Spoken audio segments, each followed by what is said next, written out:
Hello hello students, am I audible to all? मेरी आवाज़ जा रही है आप तक? Am I audible to all?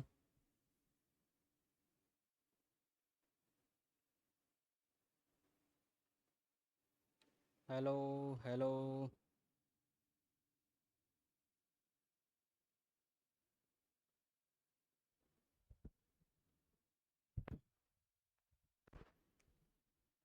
नमस्कार, जय हिंद। क्या हाल चाल? सब स्वस्थ मस्त और ज़बरदस्त होंगे। तैयारी पूरे जोरों शोर से चल रही होगी। और हम लोग पढ़ रहे हैं कहाँ पे?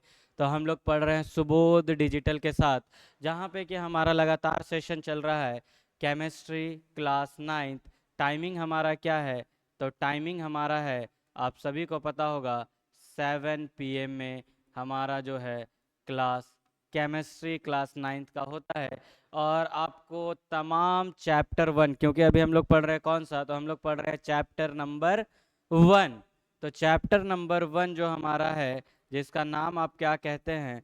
तो जिसका नाम हम लोग कहते हैं मैटर इन आवर सराउंडिंग, यानी कि हमारे आसपास के पदार्थ। जी हाँ, वही जो हम लोग छोटे छोटे कण को देखते हैं ना, छोटे छोटे, जैसे ये क्या है, एक पदार्थ है, ये एक मैटर है। हम क्या है? हम भी एक मैटर हैं।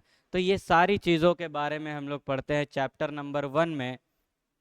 और इसके बहुत सारे लेक्चर्स जो हैं हमारे हो चुके हैं सुबोध डिजिटल के ऊपर। तो आपको ये कहाँ देखने को मिलेगा? तो आपको जाना है सुबोध डिजिटल के ऊपर, उसका प्लेलिस्ट वाला सेक्शन खोलना है और वहीं पे दिखेगा केमिस्ट्री क्लास 9th। उसको जैसे ही क्लिक कीजिएगा, आपको एक से एक करके आपको सारे वीडियोस जो है इस चैप्टर के मिल जाएंगे। आपको प्रॉपर नोट्स बनाने हैं और साथ ही साथ सारी बातों को जो है एकदम लिखते चले जाना है। तो जैसे ही हम लोग बात करते हैं किसकी? इस चैप्टर की। तो ये चैप्टर में हम लोगों ने क्या किया है? तो इस चैप्टर में हमने बहुत कुछ पढ़ा है। अब बहुत कुछ पढ़ा है तो ये हमारा लगभग लेक्चर नंबर आपको देखना है और कमेंट करना है कि आप कौन सा लेक्चर नंबर देख रहे हैं, तब तो पता चलेगा कि हाँ आप देख रहे हैं सही से। उसके बाद अगर हम लोग बात करते हैं, आगे बढ़ते हैं, तो हमने पिछले क्लास में क्या किया था? तो आपको याद होगा, हम लोग जो है बड़ा मस्ती के साथ पढ़ रहे थे। और पिछले क्लास में डिग्री सेल्सियस से हम लोग डिग्री फ़ारेनहाइट तक, या फिर डिग्री सेल्सियस से हम लोग केल्विन स्केल तक, या फिर हम लोग इसके रिवर्स में यानी कि केल्विन स्केल से हम लोग कहाँ तक, तो कह सकते हैं डिग्री सेल्सियस तक जाने का रास्ता तय किए थे। यानी कि कन्वर्शन, अगर कोई भी मान हमारा डिग्री सेल्सियस में दिया हुआ है तो उसको फ़ारेनहाइट में कैसे बदलेंगे। कोई भी मान हमारा अगर डिग्री सेल्सियस में दिया हुआ है तो उसको केल्विन में कैसे बदलेंगे। ये तमाम बातें जो है हमने अपने पिछले क्लास में करी हैं। आपने वीडियो देखा हो, आपने सेशन को अटेंड किया हो, तो आपको भली भांति ये बात पता होगा कि हम लोग इन तमाम बातों के ऊपर जो है बात कर चुके हैं। अब जैसे कन्वर्शन तो हमने सीख लिया कि हाँ किस तरह से डिग्री सेल्सियस को हम लोग फ़ारेनहाइट में, फ़ारेनहाइट को केल्विन में, इस तरह से। तो हमारा एक बेहतरीन सा क्वेश्चन आता है और हम लोग कह सकते हैं कि मस्त मज़ेदार क्वेश्चन है हमारा। और क्या है क्वेश्चन? यहाँ मैं लिख दूँ कि ये हम लोगों ने परिवर्तित यानी कि कन्वर्ट करने जो है सीखा है। अब एक क्वेश्चन आता है और क्वेश्चन आपको भी लिखना है मेरे साथ साथ, तब इस बात को आप बेहतरीन समझ सकते हैं। क्वेश्चन क्या आता है? तो एट व्हाट टेम्परेचर, एट, और आज की शुरुआत हम लोग यहीं से कुछ कर रहे हैं। At what temperature the value of degree Celsius, at what temperature the value of degree Celsius and degree Fahrenheit are same। जी हाँ, आप सही सुन रहे हैं। आप क्या सुन रहे हैं? तो हिंदी माध्यम वाले मेरे साथ साथ समझेंगे और लिखेंगे कि कौन सा ऐसा तापमान का बिंदु है, कौन सा ऐसा तापमान का बिंदु है जहाँ पे हमारे डिग्री सेल्सियस और डिग्री फ़ारेनहाइट जो है दोनों बराबर हो जाते हैं। जहाँ पे डिग्री सेल्सियस और डिग्री फ़ारेनहाइट दोनों बराबर हो जाते हैं। तो देखिए एक लाइन में तो अगर कहा जाए तो सीधा सीधा हम लोगों को ये मान याद रखना है, जो कि कितना है, तो -40। -40 में क्या होगा, डिग्री सेल्सियस और डिग्री फ़ारेनहाइट दोनों बराबर होता है। आप कहिएगा कैसे सर, जरा करके बताइए, हमको नहीं समझ में आ रहा है आप क्या बोल रहे हैं। तो देखिए करके बताते हैं तब ज़्यादा बेहतर समझ में आएगा। जैसे मान लेते हैं कि हमारा जो मान दिया हुआ है क्वेश्चन में,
किन्हीं को भी कोई डाउट हो तो कमेंट कर सकते हैं। आई होप आवाज़ की थोड़ी प्रॉब्लम हुई है, आवाज़ जो है आपको साफ साफ सुनाई नहीं दी होगी, बीच में हमारा जो है डिस्कनेक्शन हो गया था।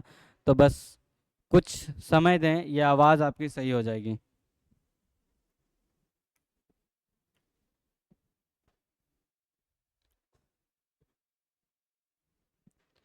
ये उतार लें तब तक आप, जो बोर्ड पे आपको दिख रहा है आवाज़ कुछ थोड़ा सा प्रॉब्लम है हमारे माइक के साथ, उसको सही करके हम लोग आगे कंटिन्यू करते हैं।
उधर उधर से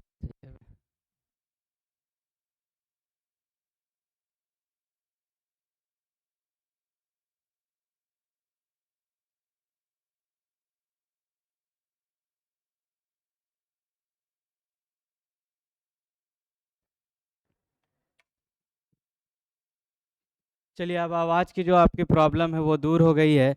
आई होप आपको आवाज़ अब आ रहा होगा, क्लियर आवाज़ आ रहा होगा। अब आवाज़ में आपको जो है दिक्कत देखने को नहीं मिलेगी। तो सीधा हम लोग जो है चलते हैं आगे। कॉन्सेप्ट को एक बार आपको रिवाइज करवाते हुए सीधा बढ़ते हैं। हमने कहा क्या कि क्लासेस हमारी शुरू हुई, केमिस्ट्री क्लास 9th की हमारी क्लास चल रही। आई होप ये आवाज़ आपको सुनाई दी हो। टाइमिंग में थोड़ा सा सुधार आप करते चलेंगे। ये 7 के बजाय जो है हम लोगों को 7:30 के आसपास देखने को मिलता है। लेक्चर 1 है, हम ये सॉरी लेक्चर नंबर हमारा जहाँ पे वहाँ पे हम लोग पढ़ रहे हैं क्या, कन्वर्शन के बारे में पढ़ चुके हैं उसके आगे की। तो हम लोग क्या क्या पढ़े थे, डिग्री सेल्सियस से हम लोग फ़ारेनहाइट में, सेल्सियस से केल्विन में, या फिर केल्विन में डिग्री सेल्सियस में किस तरह से बदलते हैं वो हम लोग जो है देख चुके हैं। उसके बाद हम लोग आगे की बात करते हैं। तो हमने एक बात आपसे कहा कि कौन सा ऐसा तापक्रम है जहाँ पे कि हमारा डिग्री सेल्सियस और डिग्री फ़ारेनहाइट जो है वो बराबर हो जाता है, दोनों का मान जो है वो सेम हो जाता है। तो आपने कहा क्या कि ये ऐसा जो है -40 डिग्री सेल्सियस में दिखाता है। और कैसे, ये हमने आपको सामने प्रूफ भी करके दिखाया। हमने 40 डिग्री सेल्सियस को लिया था और आगे जाकर ये भी -40 डिग्री फ़ारेनहाइट देखने को मिला है, यानी कि ये -40 में ऐसा होता है। अब मान लीजिए हमारा तो दिमाग है, बच्चों का दिमाग होता है, हमारा भी दिमाग होता है, कभी कभी कई चीज़ें हम लोग भूल जाते हैं। और अगर कई चीज़ें हम लोग भूल जाते हैं तो हम लोगों को क्या लगता है कि ये कैसे होगा या इसका मान कितना होगा, कैसे निकाले। अब हड़बड़ी हो गया, एग्ज़ाम का समय है, अब तो दिक्कत, कैसे करना है, हम तो भूल गए हैं वैल्यू। तो एकदम घबराने की आवश्यकता नहीं है। हम लोग मेथड से चलेंगे कि किस तरह से हम लोग उसको निकाल सकते हैं। तो मेथड जो है इसका क्या है, सिंपल मेथड है एकदम। मान लेते हैं let the value be the value be x degree Celsius. क्या कहने का मतलब है, ऐसा मान लिया जाता है कि जो हमारा मान है वो x डिग्री सेल्सियस है। हमें नहीं पता कितना, तो हमने उसे मान लिया है x डिग्री सेल्सियस। अब आप सभी को पता है कि x डिग्री सेल्सियस को फ़ारेनहाइट में कैसे बदला जाता है। तो बस आपको बस वही मेथड को यूज़ करना है फ़ारेनहाइट में बदलने वाला। तो हम लोग फ़ारेनहाइट में इसको बदलना चाहते हैं, तो हमें क्या लिखना होगा, तो हमें लिखना होगा 9/5 इंटू एक्स प्लस 32। जी सर, फ़ारेनहाइट में तो इतना आएगा, मुझे पता है डिग्री सेल्सियस में इतना है, फ़ारेनहाइट में इतना है। और आपसे क्या कहा गया है, कौन सा ऐसा मान है जहाँ पे दोनों के दोनों बराबर होते हैं, यानी कि दोनों जो हैं वो इक्वल होने चाहिए। तो हम लोगों को यहाँ पे क्या करना है, ये अगर हमारा पहला है और ये हमारा अगर दूसरा है, तो पहला वाला सर जी बराबर होगा दूसरे वाले के। क्यों? क्योंकि आपसे पूछा गया है दोनों बराबर।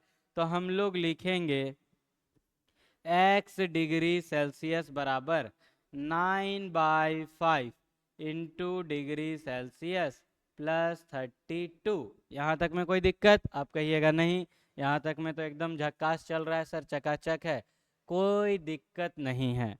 चलिए ठीक है, कोई दिक्कत नहीं है। तो हम लोग आगे बढ़ते हैं। ये एक सेपरेटर लाइन ले लिए हम लोग जहाँ पे कि आगे काम करने में आसानी हो। अब ये यहाँ पे डिवाइड में है, एलसीएम लीजिए, इधर लेकर आइए।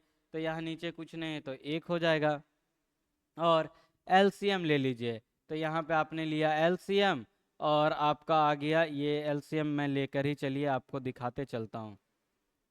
ये तो हो गया 9x/5 और प्लस 32/1। यहाँ तक तो सबको आता है। 5 और 1 को एलसीएम अगर करते हैं हम लोग तो कितना देखने को मिलेगा, तो आप कहिएगा सर 5 देखने को मिलेगा। बहुत बढ़िया, आप पढ़ रहे हैं इसका मतलब। अब उसके बाद यहाँ पे डिवाइड करेंगे, आप सभी को पता होगा एलसीएम लघुत्तम वाला खेला, वो सीधा कर दीजिए। और यहाँ पे कितना होगा, तो यहाँ पे होगा 32 गुने 5। ठीक है, ये 5 इधर भाग में है, यहाँ नीचे कुछ नहीं तो 1, तो ये अब हम लोग क्रॉस मल्टीप्लीकेशन यानी कि तिरछा तिरछी मल्टीप्लाई इस तरह का बनाएंगे। तो बनाएंगे तो क्या मिलेगा हम लोगों को आगे, तो हम लोगों को मिल जाएगा 5x बराबर 9x प्लस 32 इंटू 5। यहाँ तक में कोई दिक्कत आप सभी को नहीं होना चाहिए, एकदम सिंपल सा लाइन है। सबसे पहले इन दोनों का एलसीएम लिए हैं तो 5 आया, यहाँ तो सेम आ जाएगा, यहाँ 32 इंटू 5 हो गया। उसके बाद यहाँ पे आप 5 क्रॉस मल्टीप्लाई किए, इधर वाले को इधर से इधर वाले को इधर से, तो 5x और ये, अब ये 9x और 5x को एक तरफ लेके आइए तो हमारा हो जाएगा 5x माइनस 9x बराबर 32 इंटू 5। आप कहिएगा सर इसको इंटू क्यों नहीं कर रहे, फटाफट कर ना लीजिए। नहीं ना, कैलकुलेशन को हमको आसान रखना है, हमको डिवाइड करना आसान लगता है मल्टीप्लाई बड़े नंबरों के मुकाबले, तो हम रोक कर रखे हुए हैं। फिर आगे बढ़ते हैं, तो आगे क्या देखने को मिलेगा, 5 में से यहाँ पे 4x हो जाएगा जो कि माइनस का होगा, 5 माइनस 9 तो minus 4x is equals to 32 into 5। अब हमें x का मान चाहिए, जी सर x का मान चाहिए, तो माइनस 32 इंटू 5।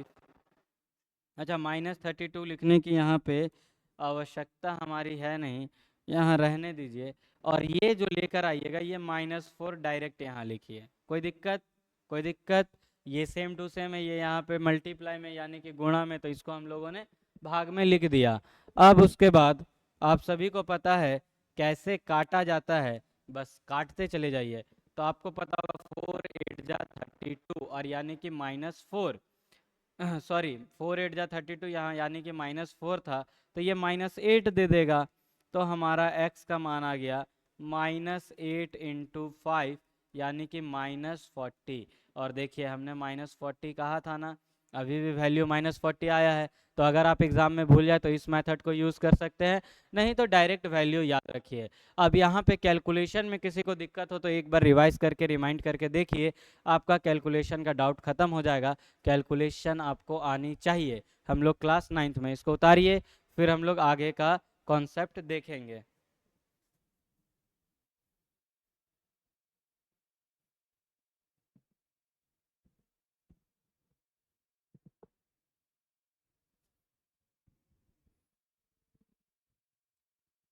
चलिए, आई होप कि आप उतार चुके होंगे। अब हम लोग आगे का जो है वो देखने का प्रयास करेंगे। और आगे अब हम लोग एक मज़ेदार सा कॉन्सेप्ट पढ़ने जा रहे हैं जिसका नाम क्या होता है, तो जिसका नाम आपने सुना होगा, और नाम उसे हम लोग देते हैं क्या, तो नाम उसे देते हैं लेटेंट हीट। क्या नाम देते हैं, तो आप कहिएगा latent heat.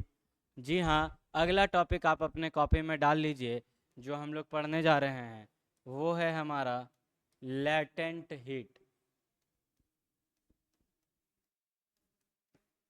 Latent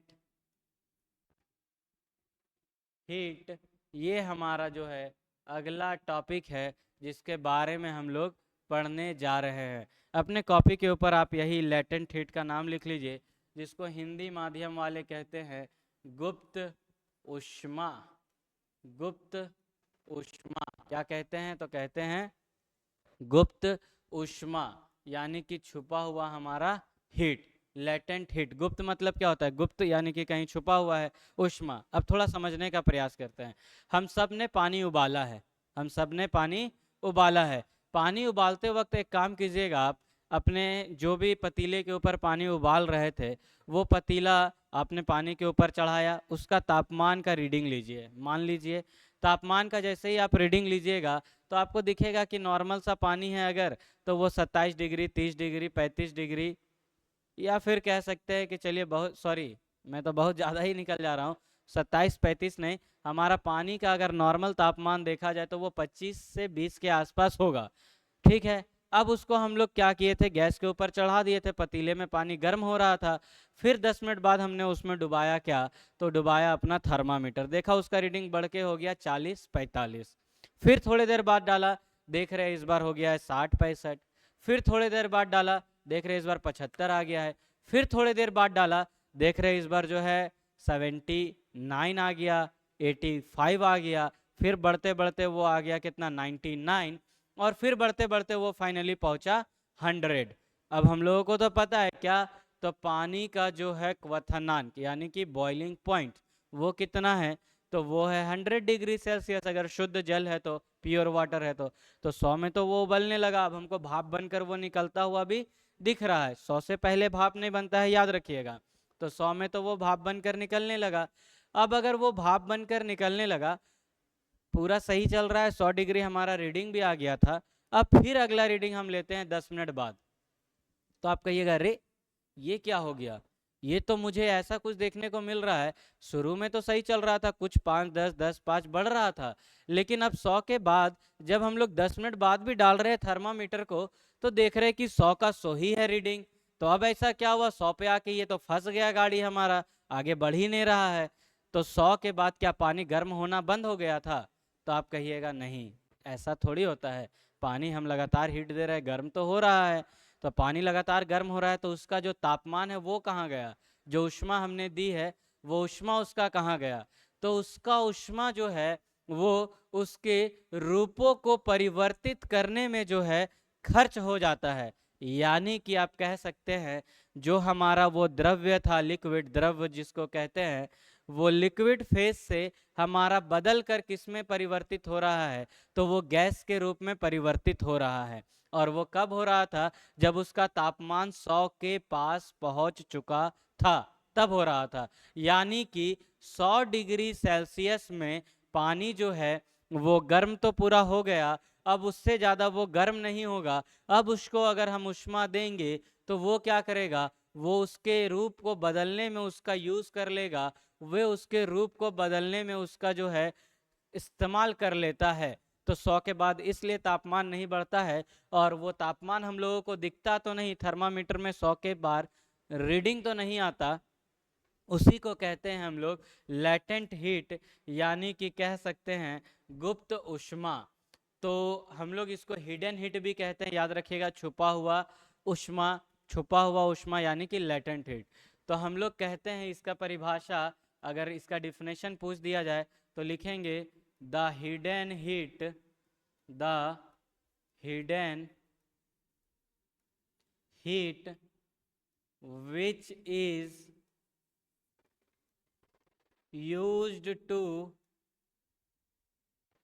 which is used to change the state of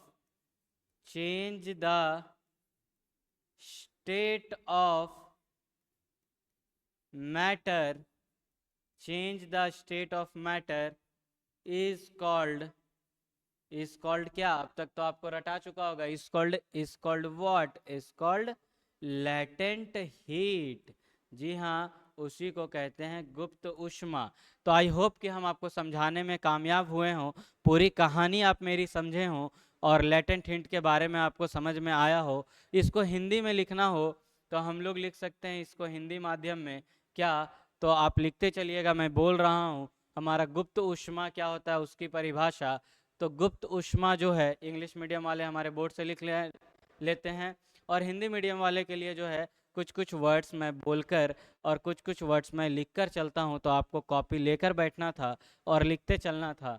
अब पूछिएगा क्या है लेटेंट हीट सर, तो हम लोगों को लिखना है द हिडन हीट, वो छुपा हुआ हमारा हीट, हिडन हीट, छुपा हुआ, इसको लिखिएगा वह छुपा हुआ ऊष्मा जो कि, वह छुपा हुआ ऊष्मा जो कि क्या, तो जो कि किसी भी पदार्थ के रूपों को परिवर्तित करने में खर्च की जाए, किसी भी पदार्थ के रूपों को परिवर्तित करने में खर्च की जाए, उसे हम लोग क्या कहते हैं, तो उसे हम लोग कहते हैं गुप्त ऊष्मा, यानी कि लेटेंट हीट। आई होप आप मेरी बातों को सुने हो और लिख लिए हों। इंग्लिश मीडियम वाले हमारे बोर्ड से लिख लिए होंगे। अब ये जो लेटेंट हीट है हम लोगों को पढ़ना है, वो कितने प्रकार का पढ़ना है, तो हम कहेंगे कि अब हम लोगों को लेटेंट हीट जो है वो पढ़ना है 2 प्रकार का। आप कहिएगा कि कौन कौन सा दो प्रकार है सर। तो जो दो प्रकार हम लोगों को पढ़ने हैं लेटेंट हीट, वो एक है लेटेंट हीट ऑफ फ्यूजन और एक को कहते हैं लेटेंट हीट ऑफ वेपराइजेशन। एक है लेटेंट हीट ऑफ फ्यूजन और एक है लेटेंट हीट ऑफ वेपोराइजेशन। तो अगला जो हमारा टॉपिक रहेगा लेटेंट हीट, हम लोगों को दो तरीके का पढ़ना है। नाम लिखिएगा। पहला जो पढ़ना है वो पढ़ना है latent heat of fusion, latent heat of fusion. और दूसरा जो हम लोगों को पढ़ना है वो पढ़ना है, ये हमारा पहला है लेटेंट हीट ऑफ फ्यूजन, और दूसरा जो हम लोगों को पढ़ना है वो पढ़ना है latent heat of vaporisation. Latent heat of vaporisation, vaporisation. एक तो हमारा है लेटेंट हीट ऑफ फ्यूजन और दूसरा हमारा है लेटेंट हीट ऑफ वेपराइजेशन। ये दो तरीके का हम लोगों को लेटेंट हीट पढ़ना है। लेटेंट हीट का मतलब तो हम लोग समझ चुके हैं भली भांति, गुप्त ऊष्मा यानी कि छुपा हुआ ऊष्मा। पूरा मतलब भी क्लियर है हम लोगों को क्योंकि एक उदाहरण के साथ हमने समझा है। अब यहाँ पे दो नाम आया है, एक है लेटेंट हीट ऑफ वेपराइजेशन यानी कि हम लोग कह सकते हैं गुप्त ऊष्मा किसका, वाष्पीकरण का। गुप्त ऊष्मा वाष्पीकरण यानी कि वाष्पीकरण का गुप्त ऊष्मा एक तो हो गया। दूसरा है latent heat of fusion. Confusion इसी में रहेगा, नाम भी है फ्यूजन और होगा भी कंफ्यूजन। तो लेटेंट हीट ऑफ फ्यूजन को हम लोग हिंदी में कहते हैं संलयन की गुप्त ऊष्मा। संलयन की गुप्त ऊष्मा, संलयन की गुप्त ऊष्मा। गुप्त ऊष्मा तो आप सभी को पता है इसलिए मैं सिर्फ संलयन लिख रहा हूँ। यहाँ पे वाष्पीकरण की गुप्त ऊष्मा, सॉरी ऊष्मा कह रहा हूँ मैं, ऊष्मा, वाष्पीकरण की गुप्त ऊष्मा। यानी कि आप सभी को पता है दोनों में क्या होने वाला है। अब यहाँ पे तो हम लोग नाम से क्लियर है। कहाँ पे नाम से क्लियर है कि यहाँ पे सर वेपराइजेशन है ना, वाष्पीकरण है ना, यानी कि कोई भी द्रव, हमारा कोई भी लिक्विड भाप में बदल रहा होगा और वहाँ पे जो छुपा हुआ हमारा ऊष्मा होगा उसी को लेटेंट हीट ऑफ वेपराइजेशन कह देंगे। ये तो आपको समझ में आ रहा होगा, नहीं आ रहा होगा तो मैं बताया, आपको समझ में आ रहा है। लेकिन एक लिखा हुआ है latent heat of fusion. Sir fusion का मतलब हम लोग नहीं समझ रहे हैं। फ्यूजन का मतलब क्या होता है सर, ये तो पहली बार सुना है। तो फ्यूजन का मतलब है हमारा कि कोई भी ठोस अवस्था से किस अवस्था में जाएगा, तो ठोस अवस्था से अगर वो द्रव के अवस्था में जाए, लिक्विड वाले फेज में जाए, तो उसमें जो छुपा हुआ ऊष्मा था जो कि इसके रूप को परिवर्तित करने में खर्च हो जाता है, उसी को कहेंगे क्या, तो उसी को कहेंगे हम लोग लेटेंट हीट ऑफ फ्यूजन। एक बार बातों को समझिएगा, लेटेंट हीट क्या था, तो हम कहते हैं छुपा हुआ ऊष्मा। हमारा लेटेंट हीट क्या था, छुपा हुआ ऊष्मा। और छुपा हुआ ऊष्मा कब, तो फ्यूजन में हमारा जो ठोस अवस्था में है, सॉलिड स्टेट में है, उसको लिक्विड स्टेट में बदलना है, तो हम लोग कहेंगे कि वहाँ पे जो ऊष्मा खर्च हुई है, ऊर्जा खर्च हुई है, उसी को नाम दे देंगे हम लोग लेटेंट हीट ऑफ फ्यूजन। लेकिन यहाँ पे क्या, वाष्पीकरण यानी कि वेपराइजेशन, यानी कि कोई भी द्रव अगर वो परिवर्तित हो जाता है, आप कहिएगा किस में, तो कोई भी द्रव अगर परिवर्तित होता है हमारे गैस में, जी हाँ गैस में, तो हम लोग क्या कहेंगे उसको, उसमें जो ऊष्मा खर्च हुई है जो हम लोगों को दिखती नहीं, उसी को नाम देते हैं लेटेंट हीट ऑफ वेपराइजेशन। क्या नाम देते हैं, लेटेंट हीट ऑफ वेपराइजेशन। तो अब अगर इसका परिभाषा लिखना हो, मतलब तो आई होप कि सबको समझ में आ रहा है। क्या है मतलब, समझ में आ रहा है। इतनी कहानी अगर आप समझ रहे हैं, सुन रहे हैं, तो आपको समझ में आ रहा है। नहीं तो एक बार रिमाइंड करके भी वीडियो को देखिएगा, बेहतरीन समझ में आएगा।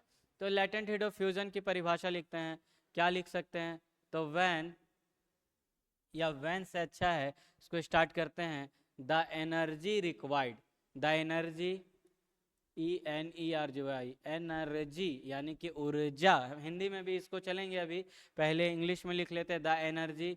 इसी को हम लोग किस तरह का ऊर्जा कह रहे हैं, तो उष्मा वाला ऊर्जा यानी कि हीट एनर्जी। तो द एनर्जी यानी कि the heat required to convert the energy required to convert 1 kg। कभी भी हम लोग बात करते हैं तो इकाई पे बात करते हैं, इसलिए हम लोग लिखते चलेंगे 1 kg ऑफ क्या, solid into liquid state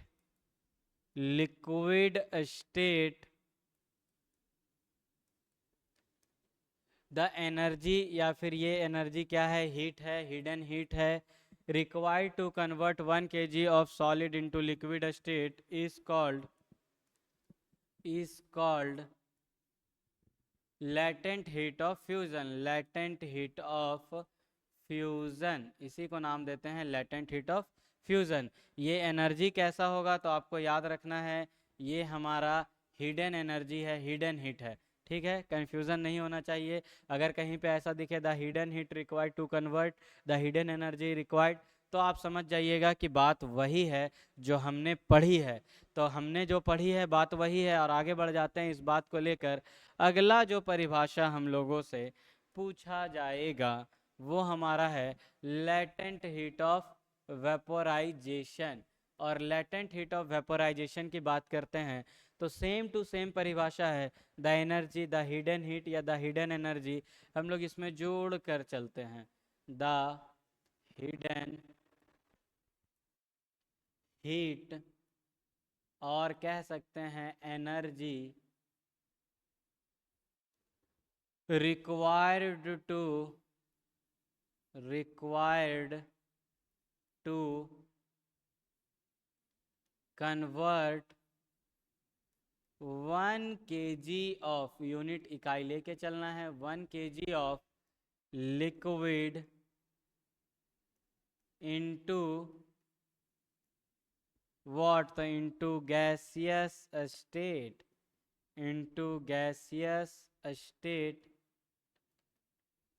is called, आप कहिएगा इज कॉल्ड क्या सर, इज कॉल्ड तो हम ही बता देते हैं, लेटेंट हीट ऑफ वेपोराइजेशन। जी हाँ, यही होता है। तो ये दोनों परिभाषा इंग्लिश में लिखा हुआ है, अभी हम लोग इसको हिंदी में लिखेंगे, इंग्लिश वाला बोर्ड से उतार सकते हैं। और फिर हम लोग इस क्लास को कहीं आज यहीं तक रहने देंगे। याद रखिएगा हम लोगों का क्लास जो है रेगुलरली चल रहा है, तो आपको प्लेलिस्ट में जाकर सारे वीडियोस को लाइन बाय लाइन देखने हैं, और कोशिश करने हैं कि एक हमारा प्रॉपर सा नोट्स बना रहे, क्योंकि मैं नोट्स सभी का चेक करूँगा जो हमारे यहाँ के विद्यार्थी हैं, और दूसरे जगह के भी नोट्स बनाते रहेंगे, तो ही आपको बातें जो हैं वो बेहतरीन समझ में आएंगी। अगला जब हम लोग क्लास स्टार्ट करेंगे तो नेक्स्ट क्लास में हम लोग क्या पढ़ेंगे, तो नेक्स्ट क्लास में हम लोग पढ़ेंगे factors which affects the rate of reaction, यानी सॉरी मैं कहाँ रेट ऑफ रिएक्शन में आ रहा हूँ, factor which affects the rate of evaporation, यानी कि हम लोग कह सकते हैं वाष्पीकरण के गति को प्रभावित करने वाले कारकों के बारे में हम लोग अगले क्लासेस में, यानी कि वाष्पीकरण से जुड़ा हुआ अगला क्लास रहेगा।